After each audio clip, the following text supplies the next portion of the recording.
Taking a look at the severe weather so far today, well, the family of tornadoes which first touched down on a farm south of Little River did hit that town, narrowly missing a nursing home and the school where staff and students huddled in the basement.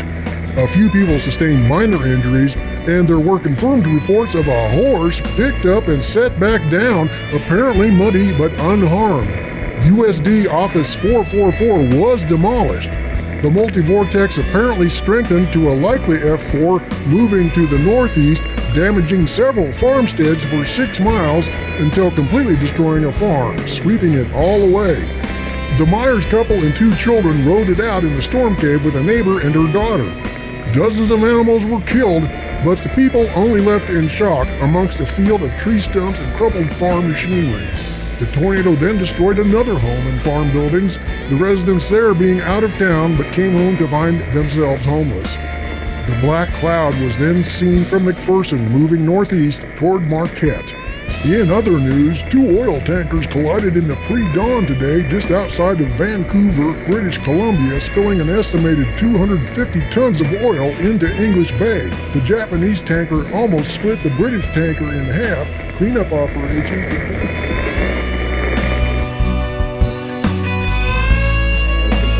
A detailed story as to what's happened this evening. It all happened very quickly. As I can remember it, we got our first report that there was a tornado watch issued around 5:10 this evening, and it was within that hour that things started to happen. And within a half hour, we got reports that tornadoes had been sighted.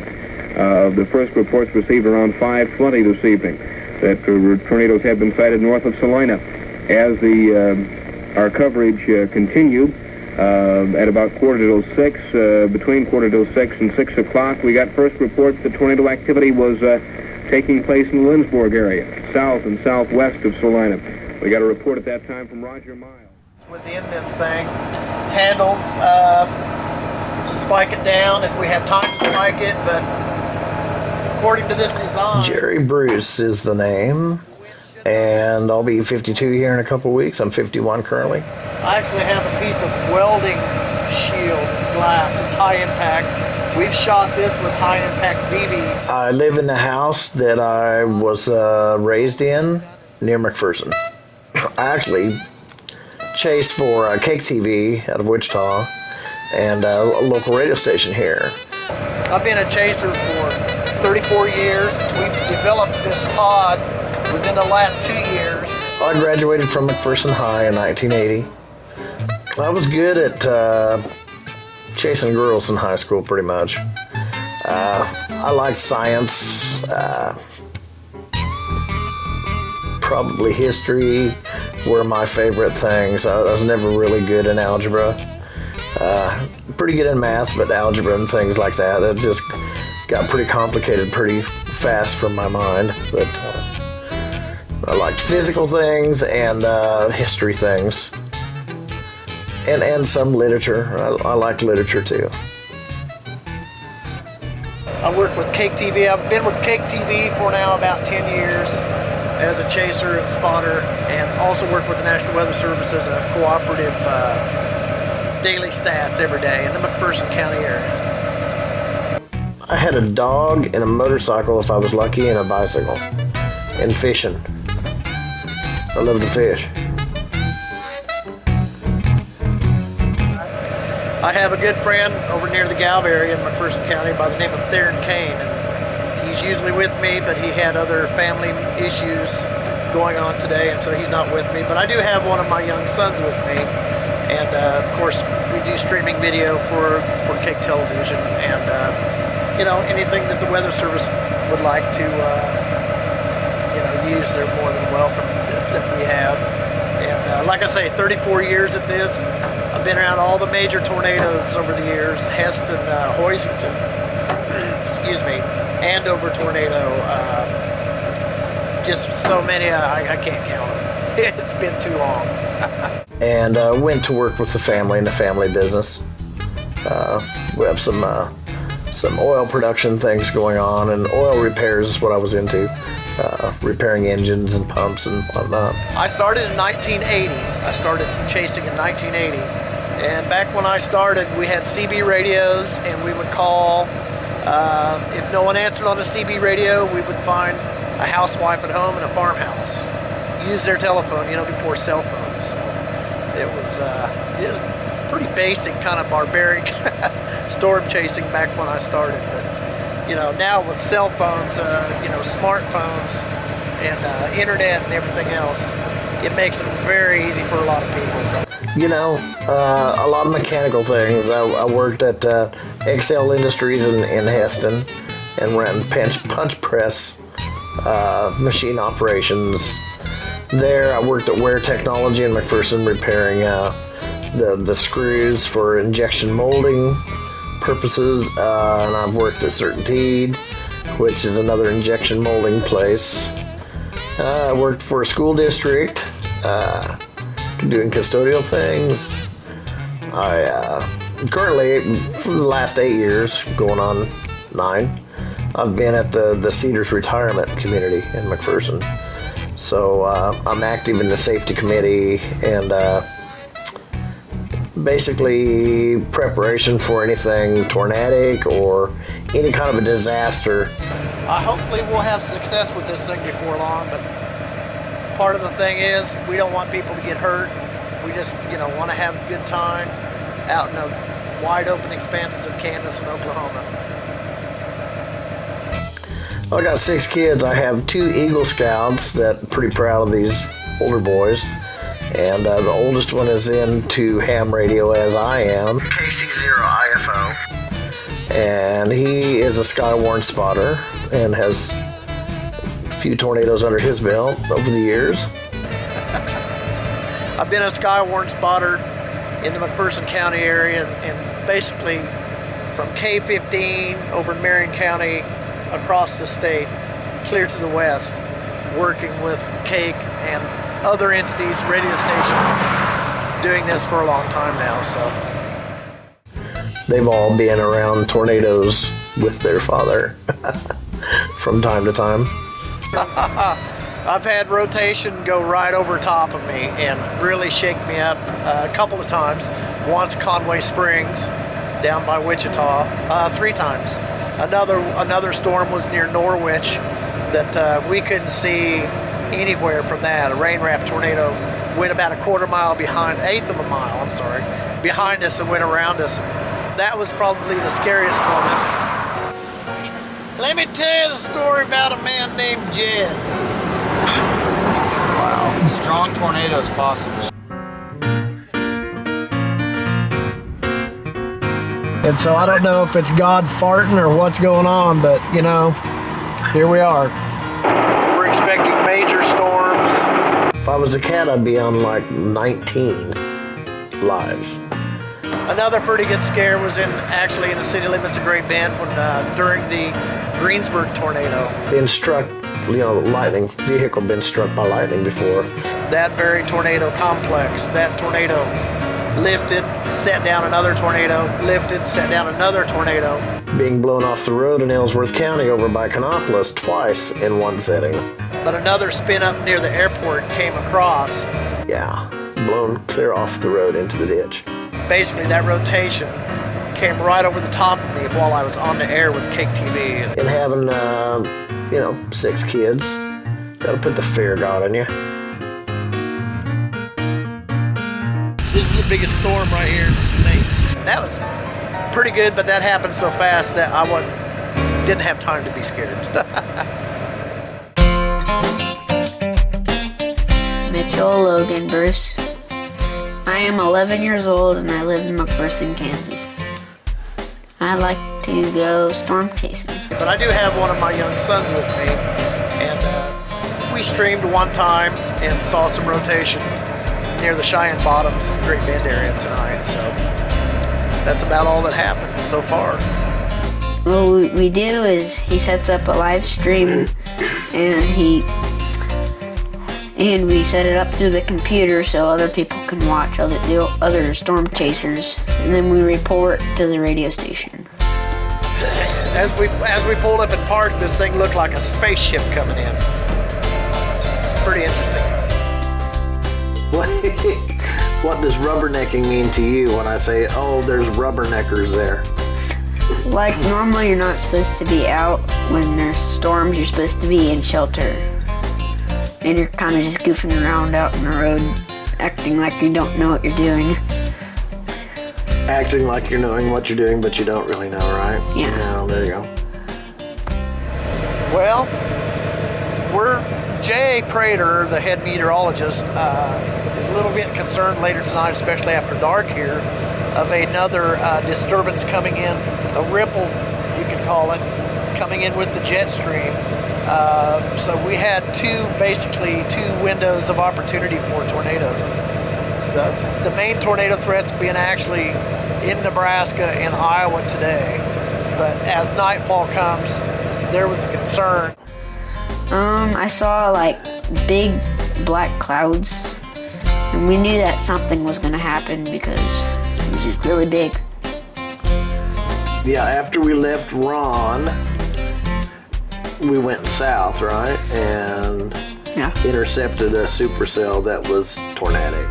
Yes. You know, we're feeling a moist wind here. It is starting to cool, but if that piece of energy comes across, pulls that warm air in, there will be another window of opportunity for some large tornadoes possible tonight. We got back in the vehicle so we could go south to go see what we could find. What you found? Well, we found a big tornado. It was big. We're just looking. We're currently south of Marquette, Kansas, which is from Salina. Take the interstate to Lindsborg, come across west on K4. And we're watching a complex of storms. It's got a nice warning on it. There's been some 2-inch hail in the Geneseo area. It was hard telling because it was so dark out there. I had to use the lightning to see anything. That's right, yeah. We were probably 100 to 150 yards from it. But. And we're watching as this storm kind of comes across, and hopefully we'll skirt just to our north and west here. It doesn't just come and clobber us. Would you say the tornado was probably closer to us than we liked? Probably. Probably so. Hopefully it calms down, gives us the rain we need. Yeah, he had to drive backwards on that road that time. Yeah, we backed up the second time, didn't we? Yeah, and he was going, what? Oh, I don't know. However fast it would go in reverse. Either 20 or 30. The tornado made a right turn on us. What do you want to be when you grow up? Probably either a storm chaser or a movie maker. How about both? Yeah, both. That'd be fun. This is where you ask me what I want him to be, right? Well, I want him to be a doctor. Kidding?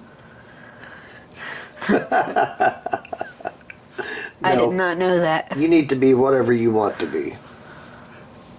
We'll leave it at that. Or a video game designer, that'd be fun too. A lot of money there. Pretty amazing stuff.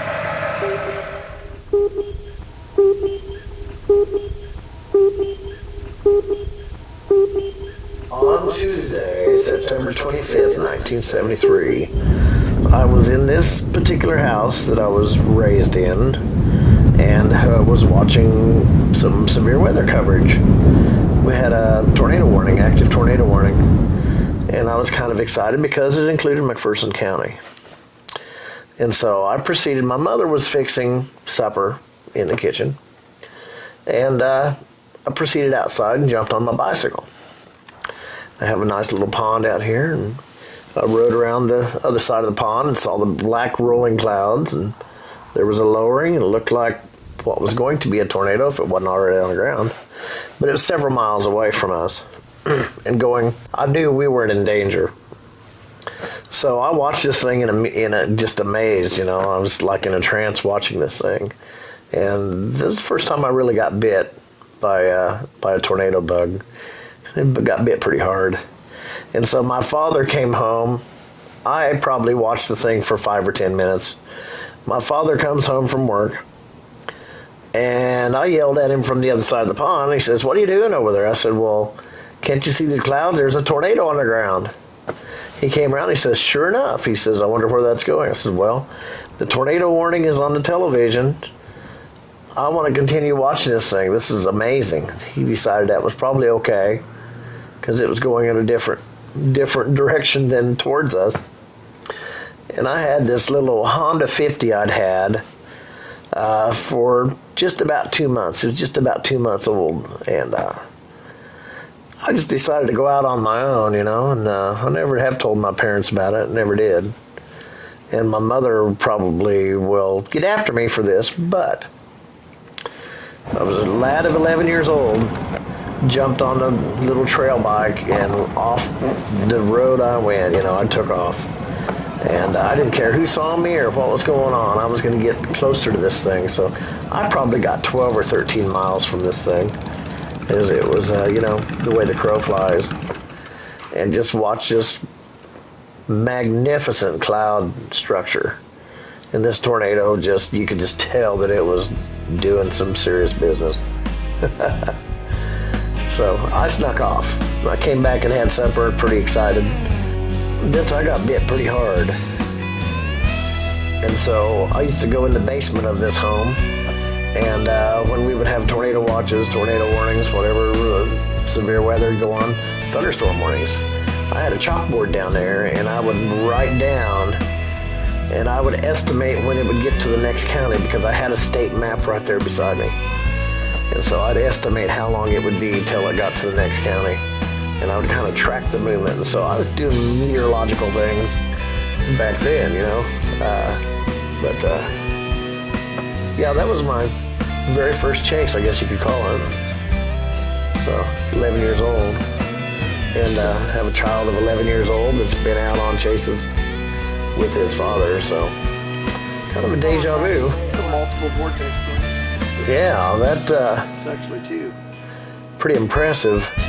I knew I wanted to learn as much about what causes the whole genesis of the tornado. I really wanted to learn about it. And so, yeah, it was a day like none other, We'd been on lakes before where there'd been water spouts and things, but that was a different storm, that went through. It was different. Hello, this is George T. Who is this, please? Hello? George, she's gone for just a moment. She'll be right back. Okay, let's put that on hold and I'll take the other line, okay? Hello, Brian? Are you talking to the lady from Marquette, or? Is this the nursing home? No. All right, she's not here. Okay, what we have, another report from Ken. Some more of the people have been identified at the Sundown Crater Court. This is George Teal. Hello? Hello? Yeah. Is this Marquette? No, this is Martha Thomas. My husband was in Marquette with his switch engine when the tornado formed. He watched it form right there. Mm-hmm. Now, that would be to the west, and it went around. It just completely encircled, went right around the edge of Marquette and come on towards Bridgeport and Salina and Sundowner and probably on over to Niles. Mm-hmm. Bob said it was about 100 yards wide, and he said he stood there and watched it, and he couldn't believe it. Just like, well, I've never seen. They were on the yard, and they were switching. What time was it? About what time was it? About what time did it hit here? What time was it? About 5? What time? I think it was later than that, probably. Later than that. Well, they were at Marquette, and he said there was a group of people across the railroad track who had some houses, and one of the men screamed at him, "Hey, mister, you better get under cover." Well, Bob had his engineer up there on the engine, and he was going back and forth, and his switchman, 2 of them, are down the way. So he had to get all 3 of them. So he said for a minute, he just thought, let's do this. Okay. By the time he got them, he said to John Meehan, take a look at that out there, and they looked, and it was coming in smaller, and then it was just like it was standing still. Right. And it was extreme vacuum and just, a great big, like a stovepipe. Come in from 100 feet and then come into that. And They got Doherty and Bob and Kraus and me here, and they went into this cellar. He screamed at this man, "Have you got a cellar?" And they did, and about 20 people and the crew went in there. And it went right on around. But I thought I'd give you a report that they did see it happen, or see it form at Marquette. Thank you very much. You bet. Bye-bye. And Martha Thomas, whose husband was an eyewitness to the formation of that tornado near Marquette. It seems that the massive twister cycled down over an area called the Canyon, just southwest of Marquette, then touched down again near the rail yards there. Another in what would be a long track family of tornadoes strengthened into a large wedge, moving into Saline County, where it tore apart a few farmsteads at the western edge of the Smoky Hill Buttes. Moving due north now, just west of the Coronado Heights.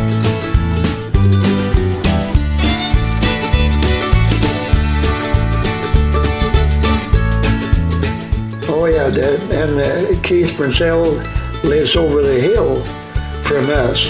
Well, folks, Mom still had about around 300 headed chickens and her hens, you know. And I don't think we had a chicken here. And Keith Purcell told Mom that she couldn't figure what happened to chickens. She said, and Keith said that a lot of your chickens that are alive are on my side of the hill and sucked the feathers off when they were still alive. But it had taken the chickens and picking them up at an angle and took them some over a mile and let them down on the other side of the pasture, the hill. But the chickens were still alive, but no feathers, and sucked the feathers right off the chickens. They ended up living, but we never got any of them back. But I mean, there wasn't a lot of chickens that were still over there, but he had some of the chickens that were still that was alive, but the ones that were alive had the feathers sucked off them. Leland Applequist. I was born in March 10th, 34, and I'm 70 years old, or 80 years old. I haven't moved 2 miles since I was born, so. You were born in this house, weren't you? Or in the old house? Yeah, in the old house. The one that blew down? Yeah. Well, I live just from where the tornado blowed the farm away, less than a half a mile north of here. Went 3 years to Fallen grade school, and then we moved down here where the tornado blowed the place away, and then I walked to school about 1 3/4, 2 miles. You went a mile west and then back north another half a mile. The schoolhouse was right on the half a mile line, and that was White Rose, they called it, school then. And I went 8 grades there. And then I went 1 year of high school. The folks always said that I should go more than I didn't even want to go the 1 year, but they made me go 1 year, but I never regretted it. I'd do the same darn thing again because I knew what I wanted to do. So anyway, my brother and sister, they went to Lynchburg High School then. I stayed on the farm until it got real dry in 55. Of course, Dad and me used to go up to what I call the old place. That's where I lived for a while. Dad owned that. And Dad and me would go up there and milk 10, 12 cows by hand. And Mom and my sister would run the milking machine and milk the other ones at home here with the milking machine. Well, like when you walk to school in the morning and you come back home, you'd get back home at about 4:30. Mom would give you a glass of milk and 3, 4, or 5 cookies, and you'd get that down real quick and then change overhauls and start milking first. And we had the horses too, and then all the milking was done by hand. But then the milking was separated, and then the separated milk was fed to baby calves or small calves, and If they didn't have enough calves, then the rest went to the hogs, and everything was done. I mean, you didn't have no running water or nothing. Everything was carried with 5 and 7 gallon buckets. We had to do the milking, and then was to crawl up in the hayloft and throw down hay for the horses in the barn. And we had about 350 chickens to pick eggs, and then was to feed the hogs and stuff. And you'd maybe get done about 6:30, 6:45, and when we started separating, then Mom would go to the house and start supper. So we'd be eating supper around 7 o'clock then after that. But that was just naturally, that's what you done, you know what I mean. We used to do custom baling and stuff, and in 55 it got so doggone dry there for so many years that anyway, we had seen in the paper that Grand Junction or Pueblo, Colorado wanted somebody to come out there to pick peaches. We worked there and picked peaches for him, and well, I'll tell you one thing else. My mother lived to be 95 years old, and she had a brother that was an alcoholic, and it was she come across from Sweden at 3 years old. When Mom growed up, that she worked with her dad and brother breaking horses and shocking wheat and everything. Mom never weighed over 135 pounds. Talk about health. Mom always said that work never killed anybody. It was the bad habits, that drinking and smoking and everything else, that ruin your health. It wasn't hard work. My mother outlived her brothers and sisters by 20 years, and the other ones had never worked out, had just married and just lived, took care of the house and stuff. And Mom, the only thing Mom never run was she never run the combine. Otherwise, when we done baling in the 50s, Mom could out bale anybody else because she was like I was. She could hear the motor on the baler. She could hear how much she could give the motor on the baler to bale and stuff. So, but that's what the difference was.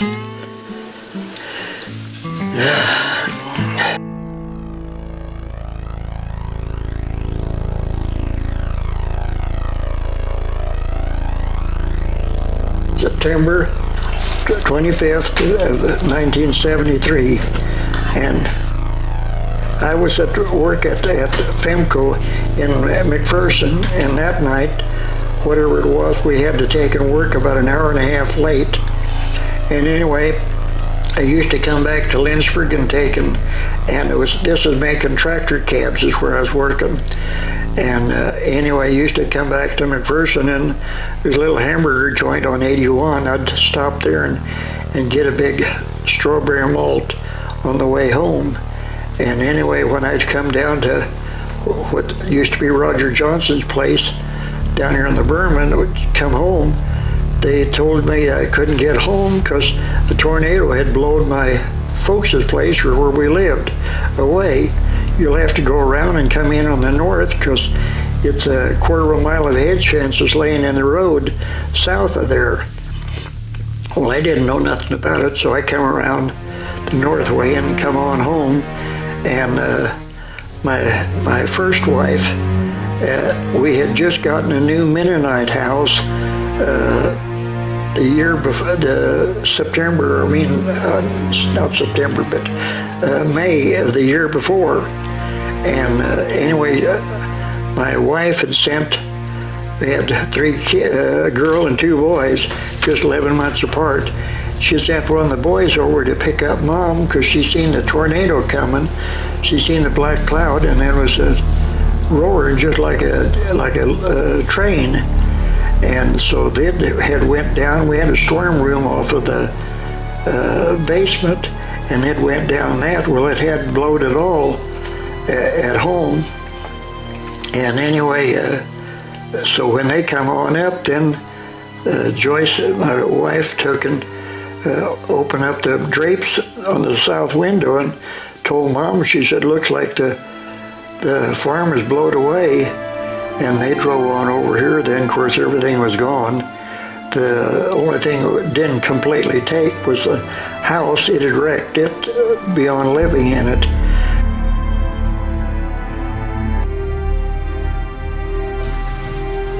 And the neighbor that used to live east, he was a bachelor, he's told me that he's seen when the tornado hit the folks' place, because we just put tin on the barn, new tin on the roof, and he said it just looked like a bunch of seagulls.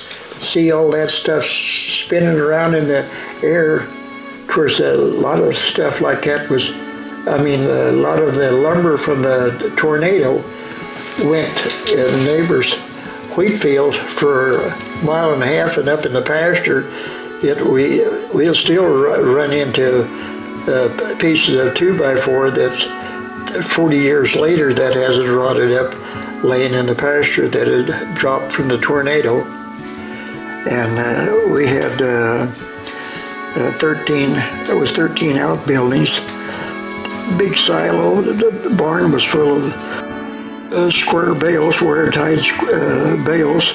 Well, this is a water system we had back in when I was growing up. You had your pulley up here, and you had your 2 buckets that you put water down in that went down in the well, and also you got rings on the inside of this here that you'd hang butter and stuff down in the well. But otherwise, all your water was drawn up in it. They was made out of wood buckets, and all the water for the calves or whatever it was all drawn up out of them 2 buckets, and then dumped in 7-gallon buckets that you carried down to the calves or to the cows and stuff like that. Of course, we had the windmill over there for the stock cows and stuff, but anyway, chickens or anything like that, or the pigs and stuff, it was all drawn up out of these buckets. It got bent up from the tornado. You had a lid that went over the well if you wanted to. But this on up, and then it had a pulley up there. That's where you drawed the water down out of the well. My knees are wore out, but I won't have them worked on because I lost my first wife from a blood clot. She was 38 years old. She'd been in Lynchburg Hospital for 5 to 6 days, and I was supposed to bring her home that afternoon when I come home from work, and she died at a blood clot 10 o'clock that morning. That shows what the doctor knows about that. That's why I won't have my knees worked on, because my brothers had both knees done, you can't get down on your damn knees and do anything after you have your knees worked on. And so I go with the cane for balance. Otherwise I can walk, but my knees are shot, but I'll just keep what I got. So the wheat cribs will go in about over to about here. And of course the cattle shed was on the south side, and then from this steel post here and over to about over here, here's where we milk the cows. And then you had a gate here. Then you went over a ways here, and then you had the other cattle shed. Trees and stuff had grown up to where it's hard to figure out. Well, the silo would have been about in here. There's the foundation of the silo right there.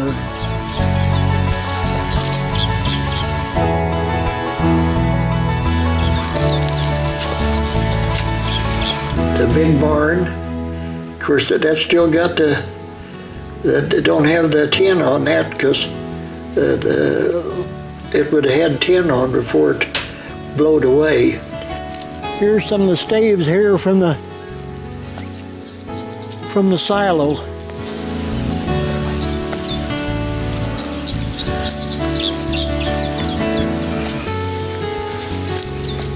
And then the barn. The barn started up here. But over here, here's where the windmill's at. Here's where the two old what do you call it, combines was here. The wind picked that up here. They hit the silo. And then it was a gate here. And the big barn, here's where the foundation, here's one of the rocks there. Here would have been the west side of the barn.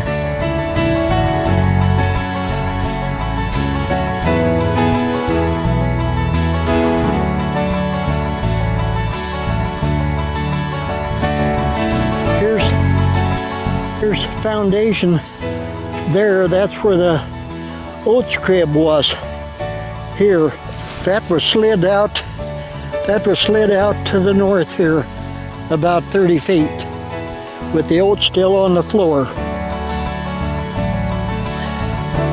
And it took the whole barn and took that floor with that maybe 250, 300 bushels oats and slid it about 30 feet. And you still got here's some of the posts. This was the posts. Here, where the stalls was, you had stalls here going to the east. The big door on the barn was about here. On the west side, you had double stalls in the barn. And then you had the horner's room down in the southwest corner where the horner's room was. And down in this corner was where the oats crib was. This over here, these two here, is two hog sheds. Here's where that I had brood sows and stuff. The two sheds was south over here that we had for the hog shed. And I don't know if you can see, but that post, top of that post, light pole over there, that's where the windmill was. And on the other south side of them cottonwood trees right there, that's where the combines come over here and hit the silo. But this here's a chicken house here. This is a garage. That's a chicken house there, and that's a chicken house there. And this was the folks' garage. I think that's a 58 car. It was in the garage, and the garage, it was sitting in the garage, and I'd stacked up fertilizer all the way around the walls in the garage, and that's what saved the car from getting all bent up and stuff on account of it was fertilizer sacks was within a foot of the car. And it's a shop here, a garage that had machinery, tools and stuff in.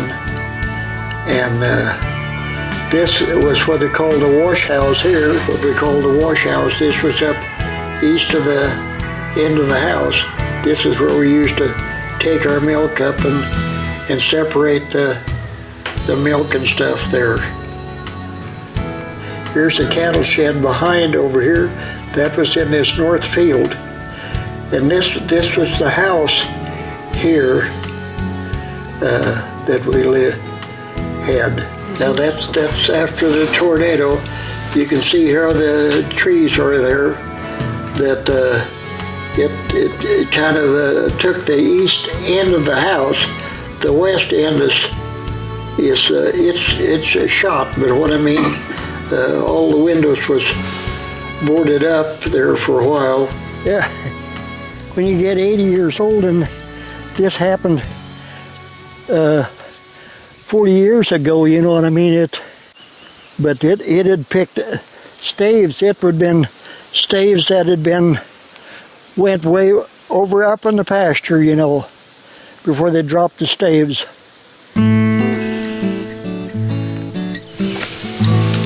Well, that tree there, and this tree here would be what was left of the tornado here. And like I said, here's the house there. The shop that blowed away was just about where the pile of them bricks are over there. That's where the shop's at. This is stuff that's growed up since.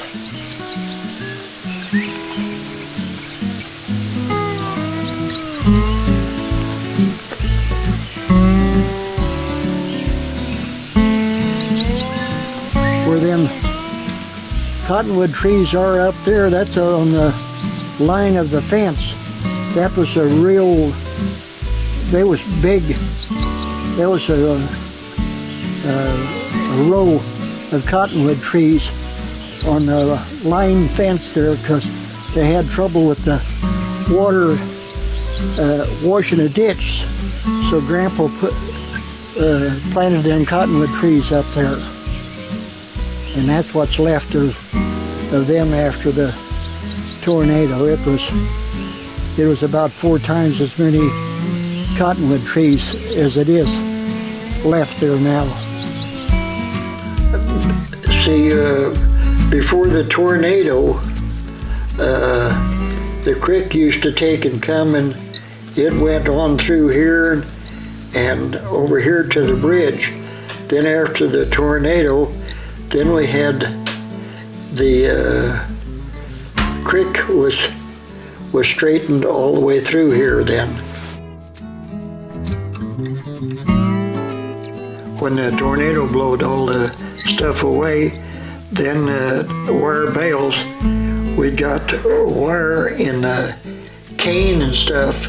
We had cane for insulage, and we went to take and cut the cane. We didn't realize had so much wire in the feed, and we went to cut that, and you'd hear the wire when you'd be cutting with a single roll cutter. We ended up having to take and let the insulage just couldn't feed it, because I tried feeding and I lost 3 cows from the wire. The insulage just laid there in this trench soil and just rotted up. So there was another deal that besides just blowing all the implements, all the buildings away. It was, the buildings, trees about 5 feet tall. It just like you'd put a band on that and just twisted the thing that like you'd cut it off about 5 feet high, and it was just that trunk of the elm trees that was sitting around here. Everything, 2x4s was split and run right through in trees and stuff, just like you'd drive a nail to drive a splintered 2x4 right through the damn trunk of the elm tree, you know. So no, it was no salvage, because all of the lumber and stuff, everything was so split up. It was nothing to do with any of it. Well, you better get looking for some place to crawl in, that's for sure, because they had that kind of when it takes a quarter of a mile of hedge fence, a big hedge fence, and take on the west side of the road and lay that right over just like you're taking a bulldozer and bulldoze it down for a quarter of a mile. You know you got some wind. With KSAL Studios. At about 5:45, between 5:45 and 6 o'clock, we got first reports that tornado activity was taking place in the Lindsborg area, south and southwest of Salina. Yeah, that night, the television had a little bit of coverage, but it's not like nowadays how they'll send a bunch of reporters up. It really, from what I can remember, not much of that. They may have sent reporters up there, but my ear was on the radio. My ear was on KSAL. I listened to KSAL that whole night, and just it seemed like every 10 to 15 minutes there was another sighting, or a different group of people saw the same tornado. I don't know, but there were many tornadoes that night, and the media, KSAL did a great job.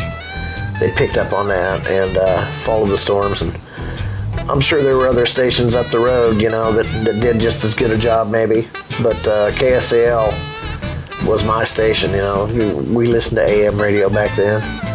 There wasn't much for FM to choose from. So yeah, I'll never forget the music they would play for the warning and all that. And the reporters, everybody in the field, everybody they talked to on the phone, it still resonates to this day.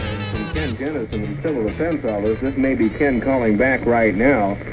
Okay, the police department is waiting here, and if you know, please call the police department immediately at 50571. And they would like to know the whereabouts of those people in those homes because they don't know where they are. Okay, thank you very much, Ken. Well, I'm Ken Jennison. I do public service for 6 radio stations. It's called the Salina Media Group.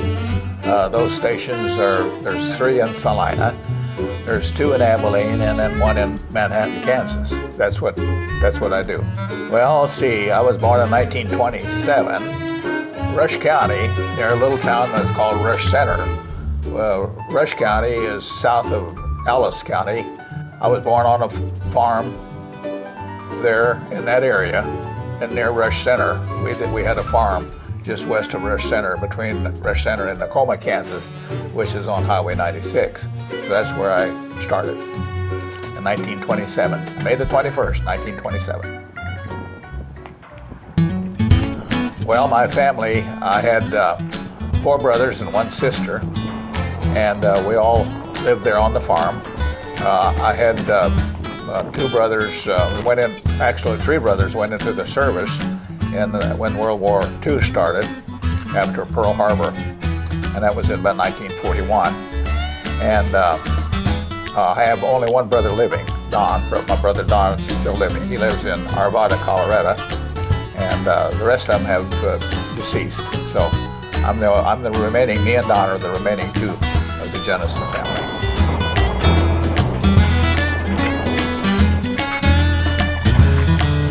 Well, my dad was in World War I, stationed at Fort Riley.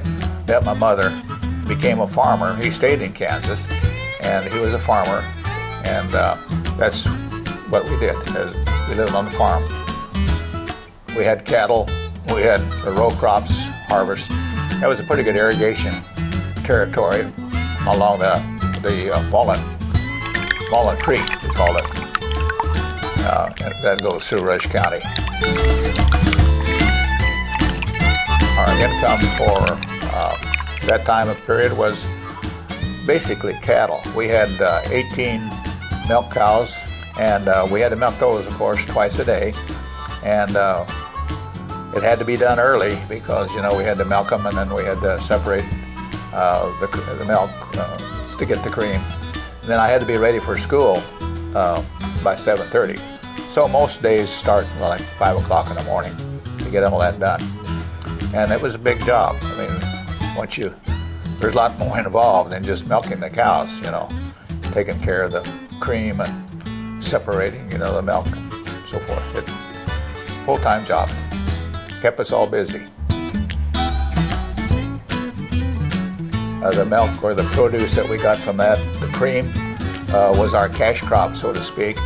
And with that, we would, Dad and my mother they'd sell it at the creamery, and they'd get money so they could buy groceries. And wasn't for the cows, I don't think we could have existed during the 30s, the Dust Bowl 30s in western Kansas. Pretty tough times.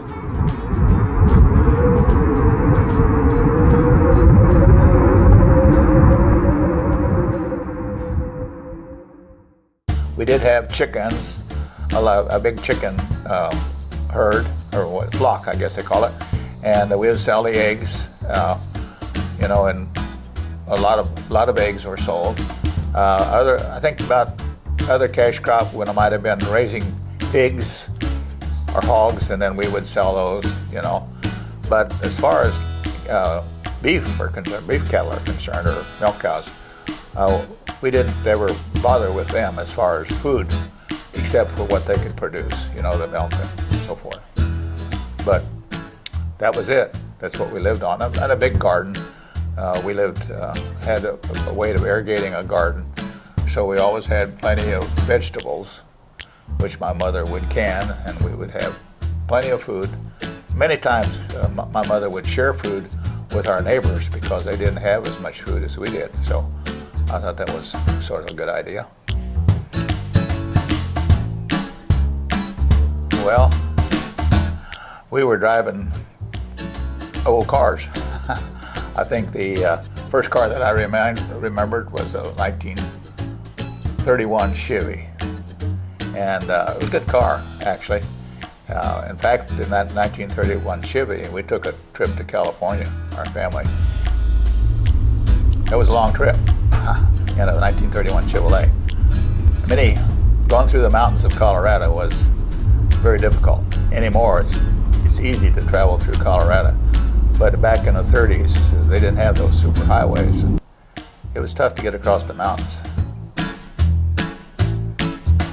Well, I married my wife, June. We were married in 1955. We have 3 grown children. I have one daughter. My daughter, Cynthia, is a Presbyterian minister in Phoenix, Arizona. And I have another daughter, Rebecca, who is a retired teacher in Prairie Village.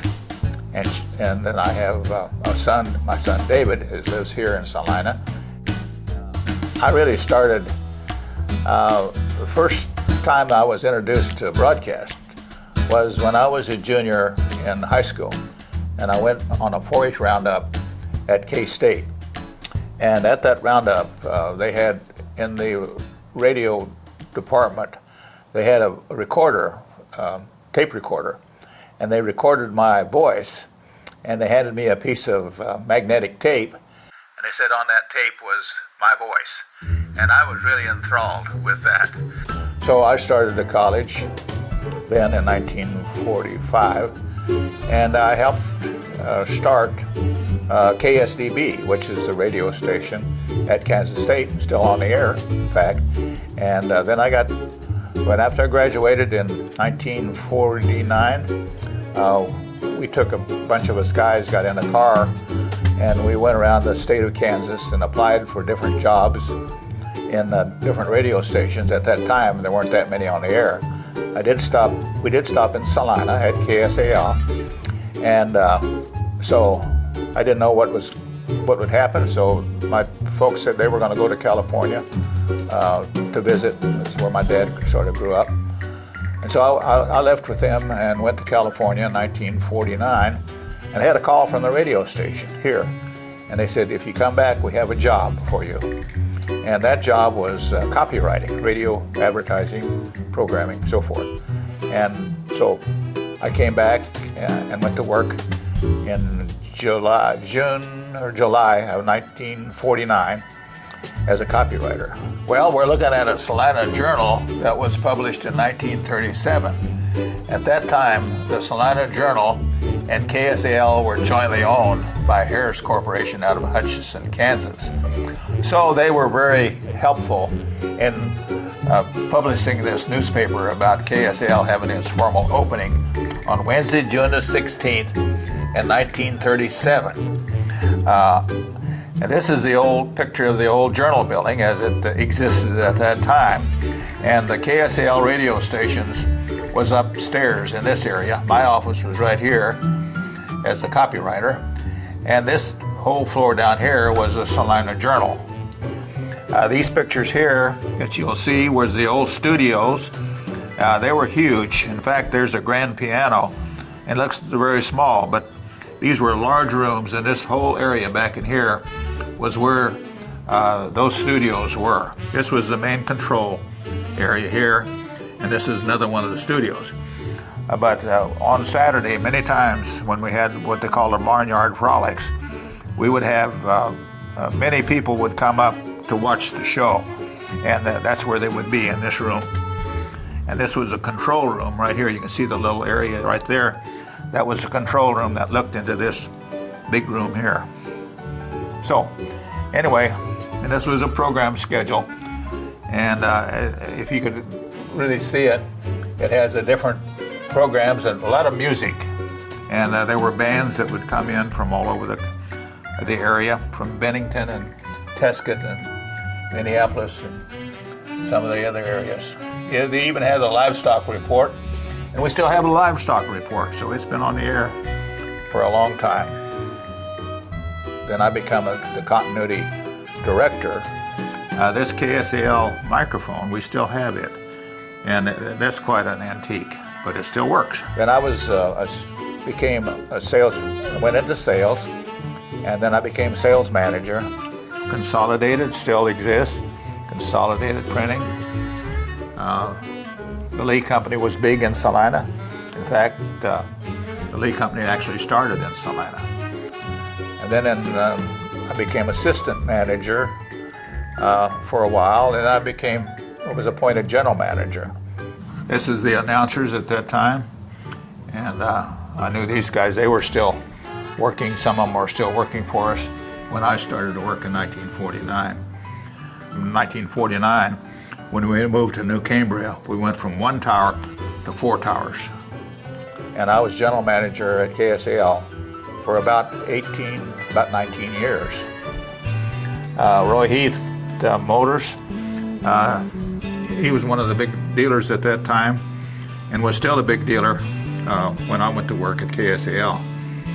And this Bachhofer name is pretty well known. You notice it says the cooling system, and the Bachhofer plumbing is still in existence. And then I had an opportunity to go to work for a company in Hays, Kansas, which is called Eagle Broadcasting. And I become more of a corporate person, and I helped with finding FM frequencies in the United States. KFBI was one of the oldest radio stations. It had the Farm Bureau, Farm Bureau, in Wichita. Then I came back, and then I helped get another FM on the station. See, it was we call it Q96, which is an FM station. And then I sold my part of the radio stations, retired. And then I was called about,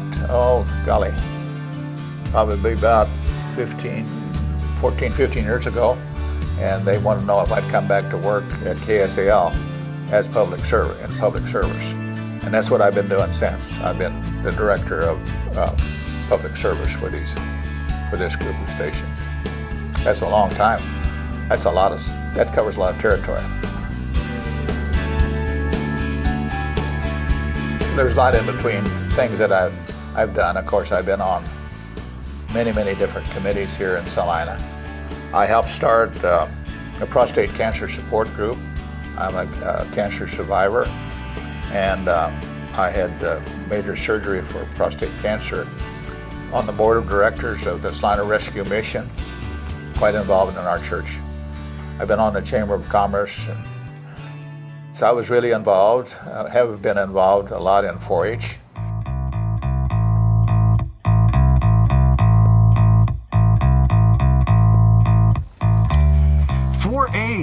You know, 4-H was, I did 10 years of 4-H. I did time in 4-H.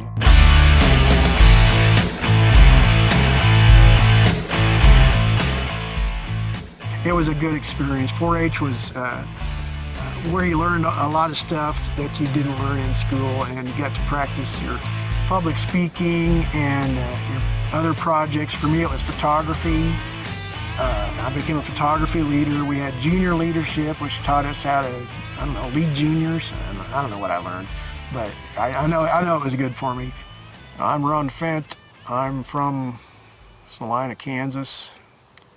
I'm 58 now, and actually grew up right out here, 3 miles northeast of town.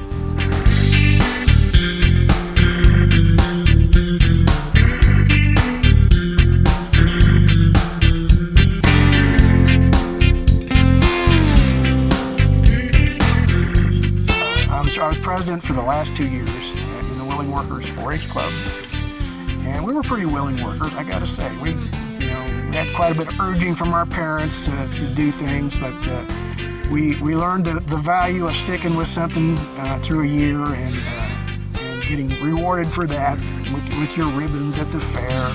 Dad was a geologist, so I took geology, doing pretty good in geology in '73. There's a picture of me from the paper holding up my purple ribbon geology collection. I liked geology, but again, science really comes down to math and thinking very analytically, and I just didn't quite have all of that going on. So I didn't stick with the science much, although I do enjoy it still. I was a natural with photography. I think you're born with a certain genetic disposition, and I definitely have the artistic gene from my mom. Dad the scientist, Mom the artist, and I got a little bit of both. And I know composition, and I have just kind of an instinct for what looks good. So yeah, I won quite a few top honors. 4-H was about the fair and about camp, Rock Springs Ranch, and learning about girls at camp, and that all happened there. And really, some really good memories from 4-H, yeah.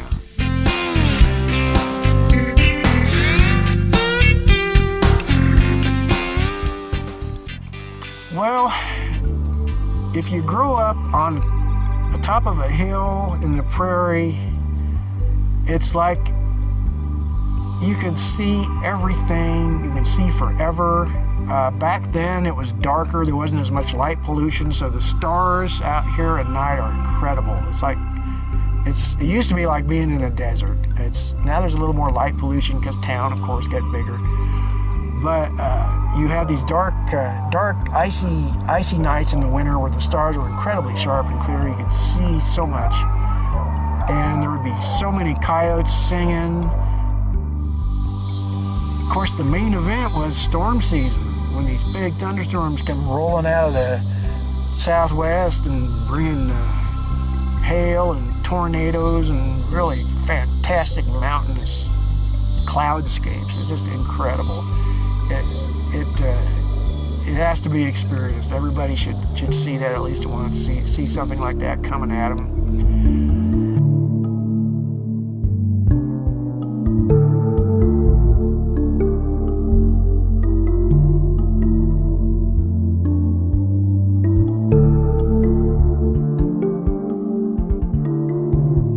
Before I'd seen a tornado, I was a tornado nut early on, but you could see dust devils every year around here coming up off the farm fields.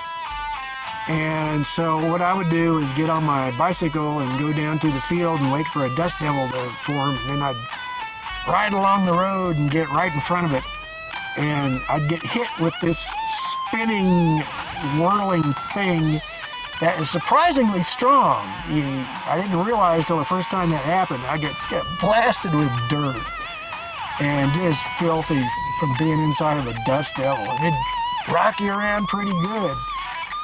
So that was kind of my first vortex chasing, and I liked it. The first tornado that I saw was right behind me here.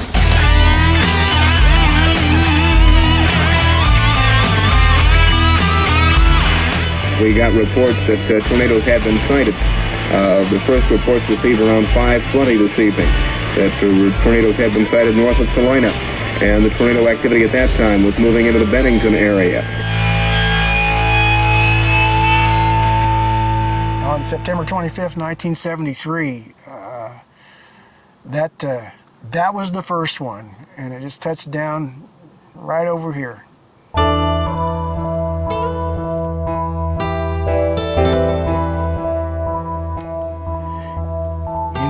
It was a long, long time ago, but the things that are really dramatic, you don't forget them. Even if you're a little kid, there's certain things that just get branded on your brain. It was a Tuesday. I always think of it as Tornado Tuesday. And it just happened that year I was keeping an audio log, a little cassette recorder of the weather. And you can hear my little prepubescent voice on that recording talking about the thunderstorms in an excited tone and not seeing a tornado yet. And it just happened to be that year that this happened. A little before, I don't know whether it is now, but there was a tornado a few minutes ago that was on the ground over by McPherson. I think it's in McPherson. Anyway, it was part of this cloud system.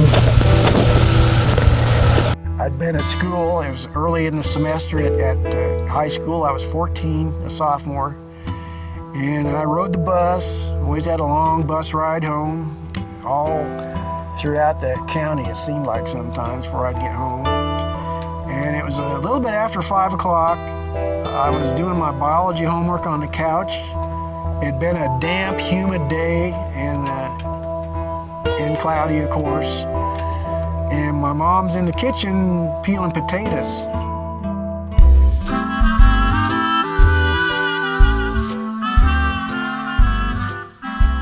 I'm Joyce Fent. I was born in Medford, Massachusetts. I'm living in Salina, Kansas now. I have been for about 60 years. And I'm a retired, basically I'm a trained artist, but have been a homemaker most of my life. I've done a little bit of everything. I have worked at a counter, short order counter. I was in the Air Force, and in fact that's where I was doing that kind of work in my off time.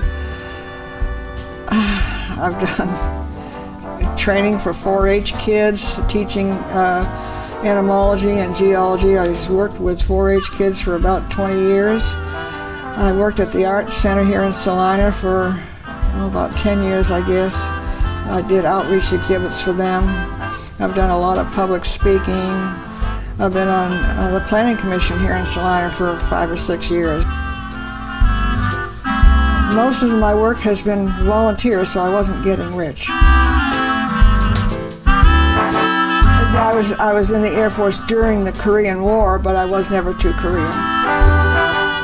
I went to San Antonio, Texas, for basic training for several months, and then up to Cheyenne, Wyoming, to take training as a clerk typist.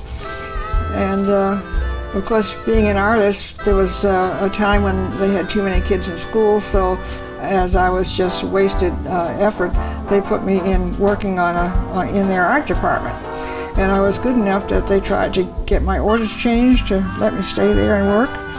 And of course, the military just couldn't see doing that. They wanted me to be a clerk typist. So I finally went to clerk typist school, where they were able to teach me to type at least 30 words a minute. And I made the highest mark on my test that they had ever made at that time, but that was a written test. It wasn't a typing test. I'm still a lousy typist. And I went from, Wyoming, and that was during the winter when they had 10-foot poles by the fire hydrants so they could find them under the snowdrifts. At any rate, I went from there down to Roswell, New Mexico, where they put me in an air police squadron, which was kind of fun because there were 500 guys and me. And I worked out of the office there as a clerk.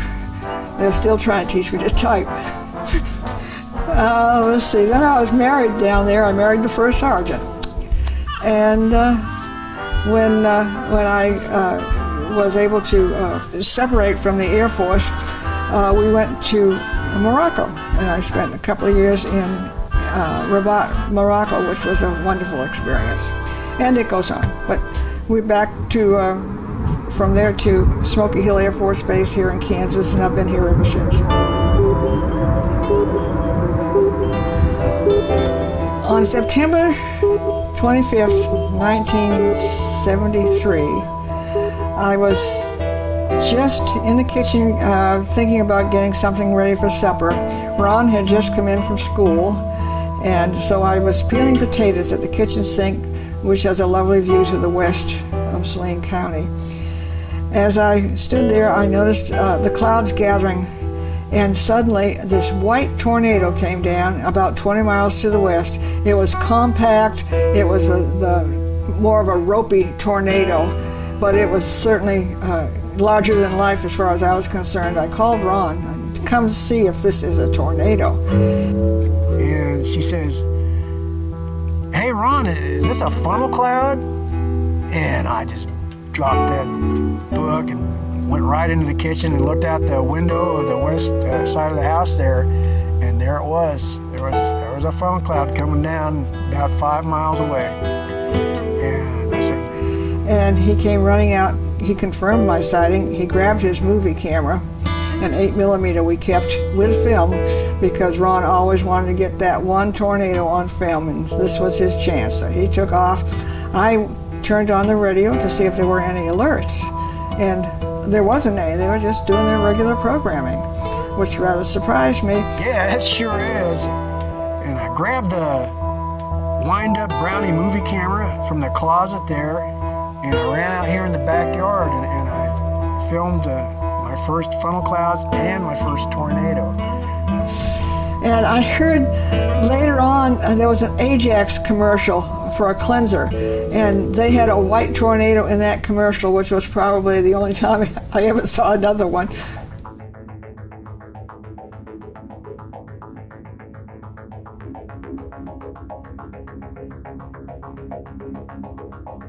Mom says she saw a white tornado. I never saw a white tornado. I don't remember that, so she might have been, I don't know what, maybe looking at a different part of the sky. But that's the one I saw, and it was just this ominous, pointed, business-looking funnel coming down. And then that went back up, and this wall cloud here forms. A tornado came down right out there in the Saline County fishing lake. It touched down briefly, and it was spinning really fast. You can see that in the film. It's going pretty good.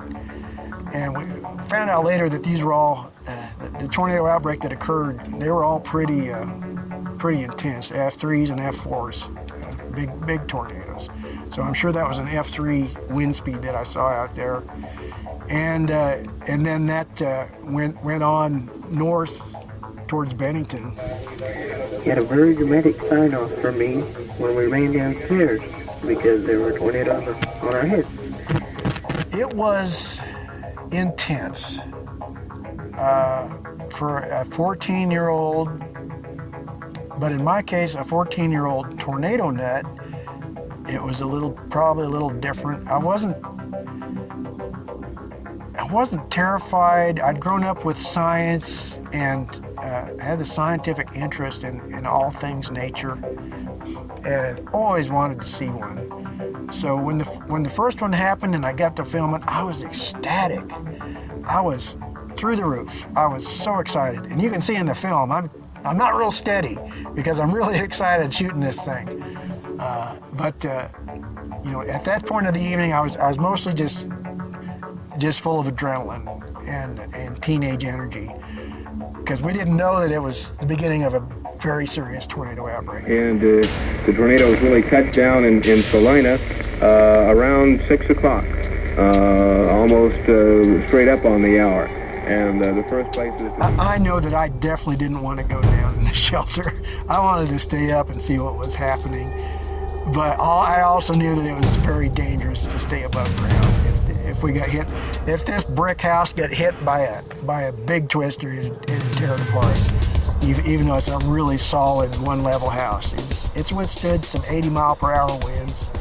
Never been hit by a tornado that we know of, but nothing can withstand the EF4, EF5. It will level. It will level everything.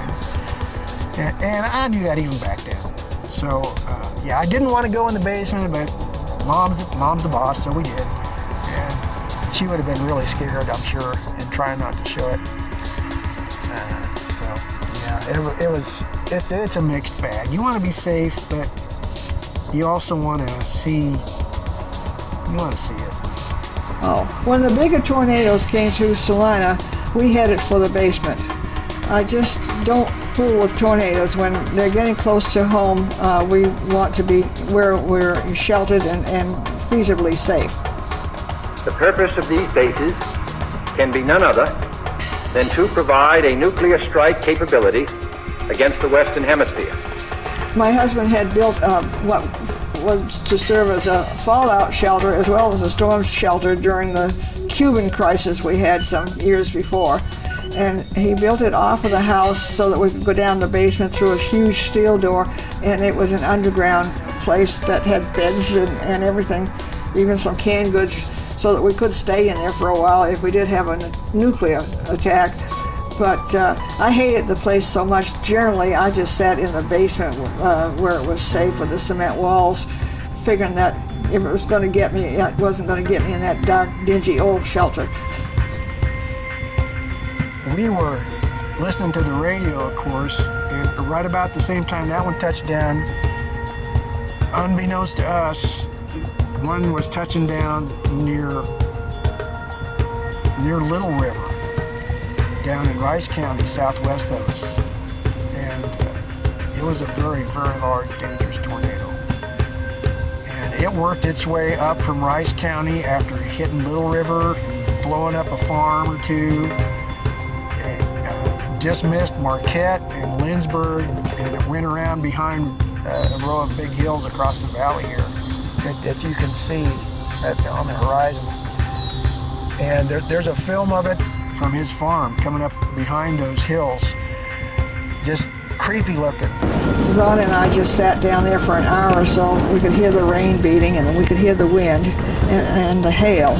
But once it quieted down, then we felt like with what the radio had said about where the tornado was, that we could safely come back upstairs.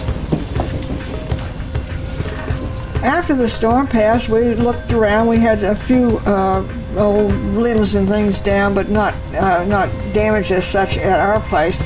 But then listening to the radio and the TV, of course, we were seeing damage from many other places around. New Cambria was hit pretty bad. I think Niles got hit. Clay Center was hit very, very badly. After that experience, I'm very, very nervous. They frightened me. We have Ken online free. So let us take that call. And Ken? Yeah, I wanted to report that there has been quite a lot of damage in the Cambria area. Of course, we've had reports before, but they're moving people into Salina, certainly to stay off of the emergency routes, and that would be probably Old Highway 40. They're bringing them into the Civil Defense office here. There's places for them to stay here. And of course, we've had reports from all over town of where people can stay. So if you do have a need of a place to stay, call the Civil Defense office, and they'll see that you have a place to stay and something to eat here this evening. Well, I was down at Civil Defense to help out with the reporting. Once again, I was not a news person, but I think George Teal, who was our news director, probably needed help. I felt like I should be there to help out. I happen to know quite a few of the people that lived at Sundowner, and I was involved in that. And as far as New Cambria was concerned, I was really concerned about that because our transmitter, KSAL transmitter, is at New Cambria. And I was fearful that, the tornado might have gotten that the tower on the west end, the big tower, the main tower. I was fearful, I was fearful, I was fearful, I was fearful, I was fearful, I was fearful, I was fearful, I was fearful.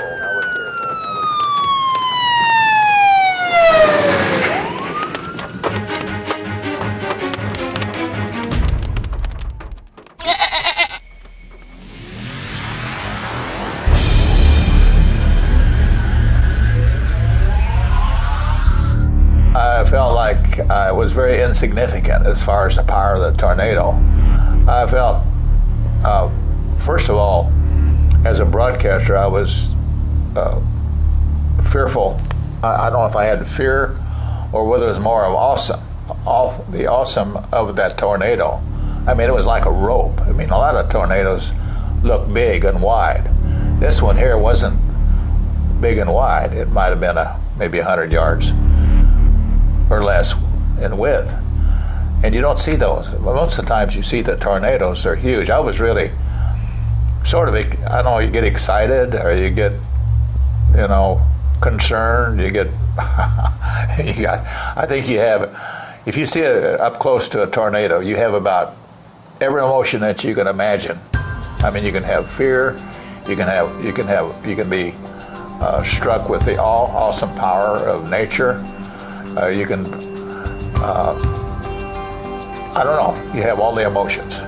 I think mostly a little bit of fear, I think, of what would happen if that would turn. It went pretty straight, but sometimes they go back and forth and they can swerve maybe a half a mile or a mile off of a track.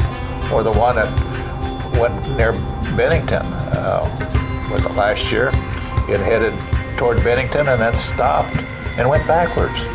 And I don't think you've ever heard of a tornado that backed up. I don't know whether it was scared to go to Bennington or what, but you never know. I mean, if you ever watch them, they can move back and forth rather than just straight. And that was a concern of whether my house, had come through and tear up my house. You name it. Get every emotion that you have, you'll have it. I think climate change is happening. We may have a small effect on it, particularly when we put too many carbons into the air and block the sun or things like that. However, we've had climate change since we know that the Earth was formed. I mean, we had climate change. Kansas at one time was a huge lake. There must have been a climate change so we don't have a lake. We must have had a climate change when the Great Lakes were formed. I mean, they were formed by, ice. But climate change, and I don't think man, as we know it, is able to control it. They might help prevent some of it, but I don't think they can control climate change. I think man has a tendency to bring on climate change. For instance, the Ogallala Aquifer in western Kansas, Nebraska, as it's going dry, we're pumping it dry for irrigation.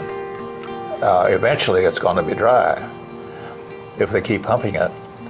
And so western Kansas will no longer be very fertile with all the water, because it's, I grew up out there in the 30s, and it could be back to a dust bowl, and there won't be any water. So I think that's one of the things that we can control. We have to be careful that we watch our water and the way we use the water, because we can survive a long time, but we can't survive very long without water.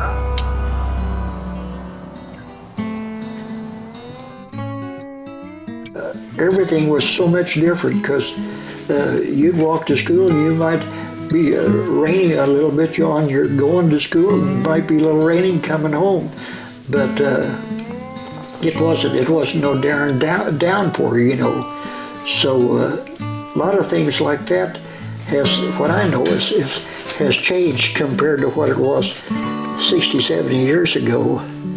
That it was more calmer then than it is now. Everything has got to be, it's like everything else has got to be so fast. I mean, it's got to be done right now, you know what I'm saying?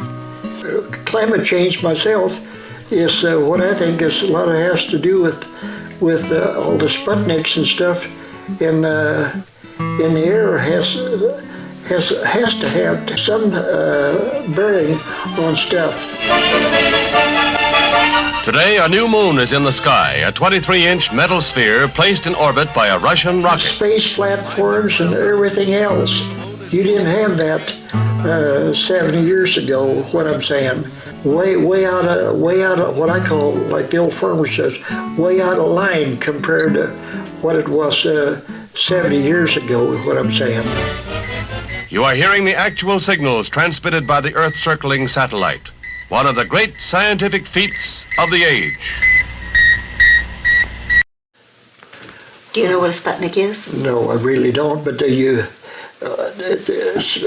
like space platforms and stuff like that. It's but you got all that's like the old, like I said, the old Swedish farmer says, it's stuff that most people don't have any idea. You just hear about it, you know, but it's got to have something to do with the climate. That's my idea anyway.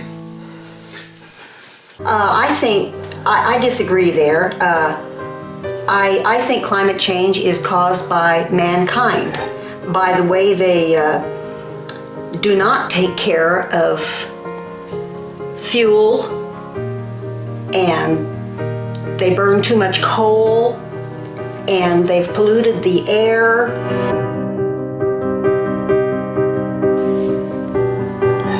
They are destroying the ozone layer, and the trees, and you have to have trees to have oxygen.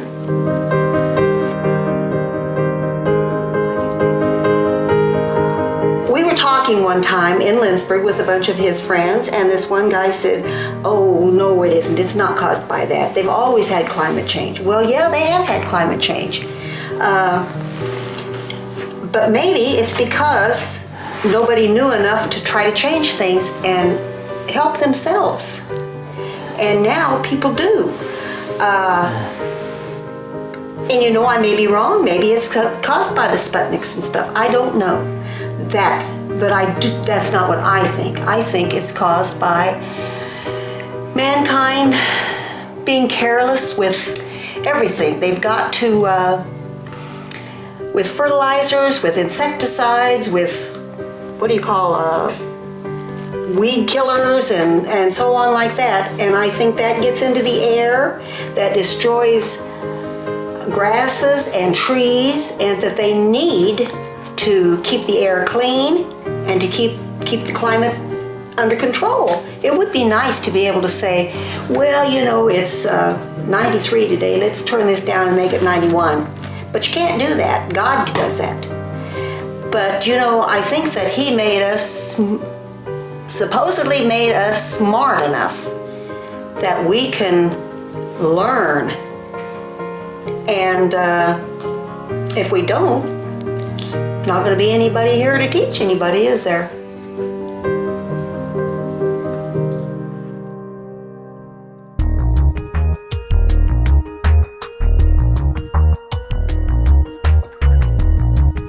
This opinion could well have been my own opinion on a couple of levels. Climate change is indeed caused by mankind. We are impacting the planet. This is something I know that we're doing. But I also agree very much with the sentiment at the end of this. God made us, supposedly made us smart enough to think that we can learn. And I agree with that as well. I think we are smart enough to be able to deal with this problem. I think we are supposed to be stewards of this planet. And I think when we start to take that stewardship seriously, we will indeed be able to do something about this problem. Actually, those things are very compatible. I get asked this question a lot because I happen to be a scientist who attends church every Sunday. And I believe in God. And I have no trouble with that. I have no trouble with the idea that we live on a planet that has, that was created. And I think that God created Earth, and I think that God put physics out there and said, this is how this is all going to work, this is how it's all going to function. To me, it's you learn more about the Creator as you study the planet. Science and religion, to me, are two sides of the same coin, rather than being totally different, bits and pieces that can't possibly be put together. You can come to different conclusions about God. You can come to different conclusions about how the planet was formed. Fine, we are entitled to our beliefs. Right? We're not entitled to our physics. We're entitled to our beliefs. But I have no trouble as a scientist seeing how all these pieces come together. As a matter of fact, I find it really fascinating. I find it to me, it enriches the conversation. It enriches the topic to think about it in these terms.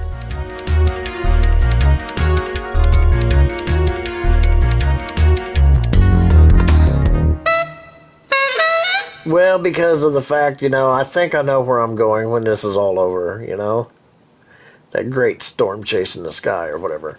But I don't know. That's a good question. I haven't given it a whole lot of thought over the years. Maybe I should more. I know that I've been through a lot, that you can't help but go up and down a roller coaster a few times. Every storm season, I learn something. Every storm season, I see something either by the media, on television, or hear it, or personally experience it that I don't like, that's total negative. Whether it be someone really messed up, made it worse on the other chasers, someone died, someone lost a baby, stuff like that. I've been in on some things that I'd just rather not talk about even, It's just too much to handle. And same with being in the fire service and EMS, There are just certain things you don't really want to revisit that, But from time to time it comes back. It comes back and haunts you.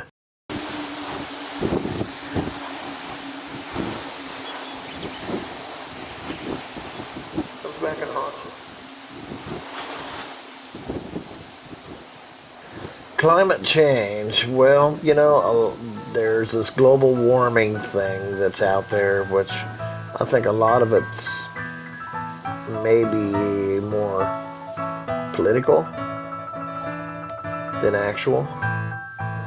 And so, climate change, we see cycles of everything, okay? Cycles of severe tornadoes, hurricanes and all that. And droughts, okay, and flooding where they've never had floods before, snows where they've never had snows before.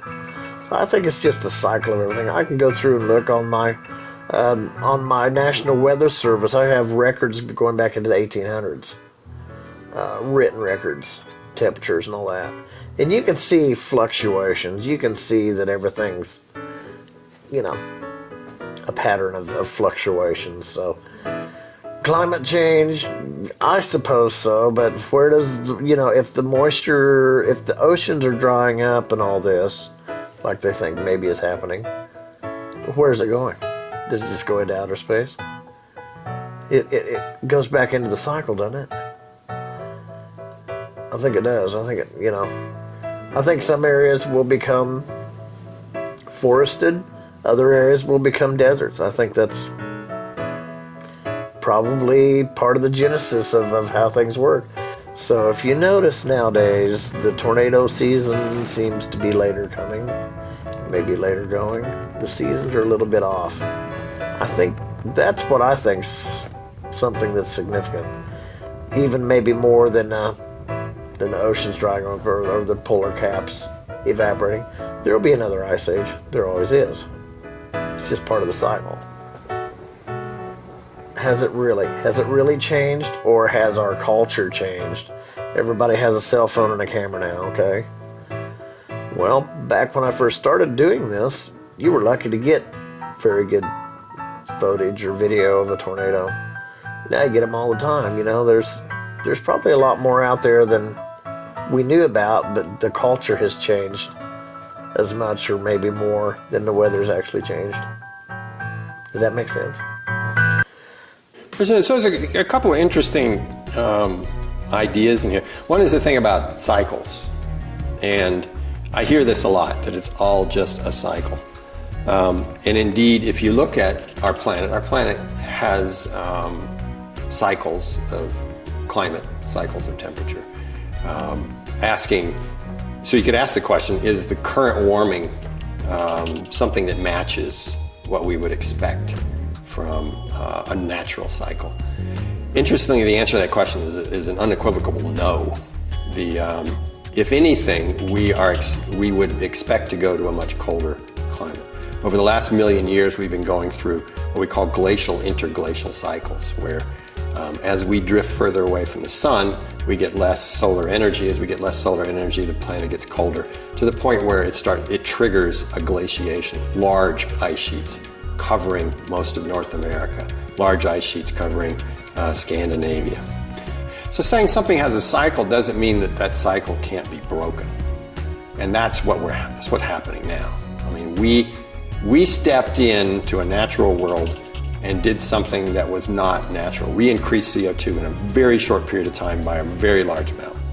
And that has, if anything, broken this cycle of glacial interglacial cycles that we see. Building along coastlines and things where hurricanes come and ravage them. Yeah, population explosion.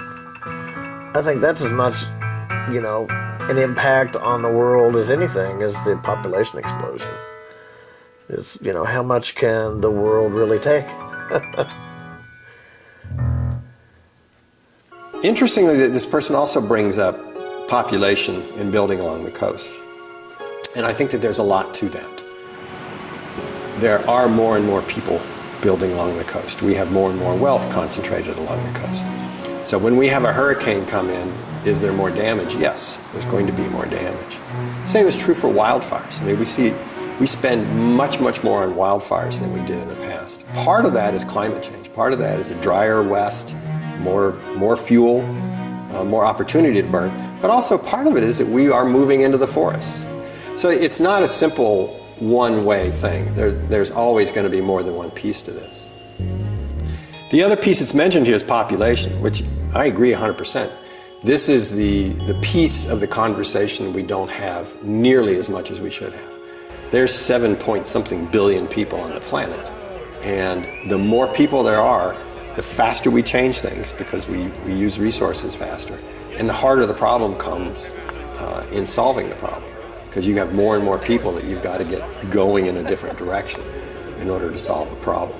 So the more people you have, the more problems you're going to have to deal with. And the harder it's going to be to solve those problems.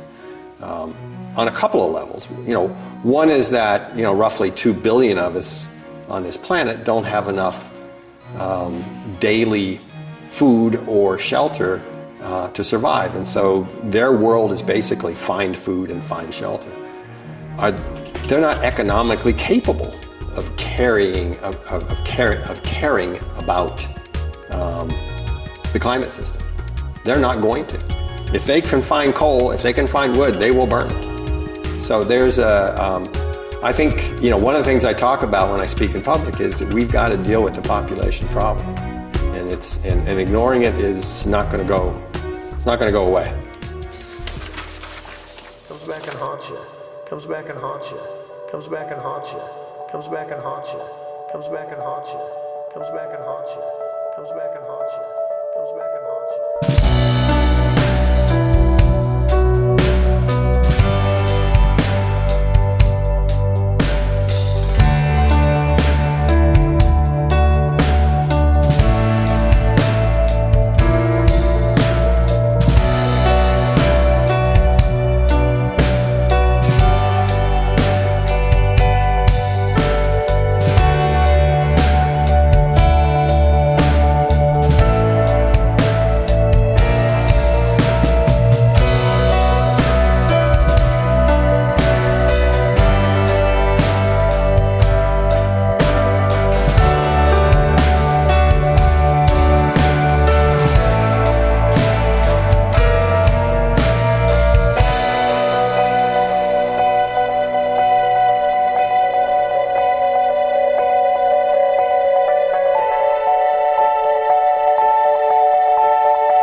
it went do do do do do do do do do do do like that.